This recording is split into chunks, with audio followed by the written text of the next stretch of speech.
ഞാൻ വീണ്ടും ഒരു ഫുഡ് വ്ളോഗായിട്ട് വന്നിട്ടുണ്ട്. ഇത് തൃശ്ശൂരല്ല, എറണാകുളമാണ്. ഇതെൻ്റെ മമ്മിയുടെ ആങ്ങളയും വൈഫുമാണ്. മമ്മി, അമ്മാമ്മ, മമ്മിയുടെ അനിയത്തി, മോള്, എൻ്റെ അനിയത്തി, ഞങ്ങളെല്ലാവരും കൂടെ എറണാകുളത്ത് മമ്മിയുടെ വീട്ടിൽ വന്നതാണ്.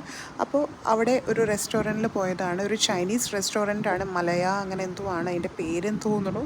ഐ എം സോറി, എനിക്ക് ഓർമ്മയില്ല. അങ്ങനെ പക്ഷെ വന്ന ഫുഡൊക്കെ ഭയങ്കര ടേസ്റ്റ് ഉണ്ടായിരുന്നു, നല്ലതായിരുന്നു. ഞാനിങ്ങനെ വീഡിയോ എടുത്തപ്പോൾ അങ്കിൾ എന്നെ കളിയാക്കിയതാണ്, അതിൻ്റെ ഇടയിൽ ചിരിയൊക്കെ വന്നത്. അപ്പോൾ നല്ല ഫുഡായിരുന്നു, ഭയങ്കര ക്വാണ്ടിറ്റി ഉണ്ടായിരുന്നു. അവരുടെ ലോലിപ്പോപ്പ് സ്പെഷ്യലി അടിപൊളിയായിരുന്നു. ഞങ്ങൾക്ക് എല്ലാവർക്കും ഏറ്റവും ഇഷ്ടമായത് ലോലിപ്പോപ്പാണ്. നല്ല ചൂടോടെ വറുത്ത് അവർ കൊണ്ടുവന്നിട്ടുണ്ടായിരുന്നു.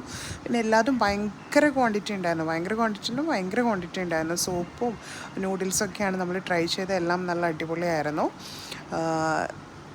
അങ്ങനെ അപ്പോൾ എല്ലാവരും, ഇതെൻ്റെ അമ്മാമ്മയാണ്. അമ്മാമ്മയുടെ അടുത്ത് ബായ് പറയാൻ പറഞ്ഞാണ്. അപ്പം അമ്മ ബായ് പറഞ്ഞു.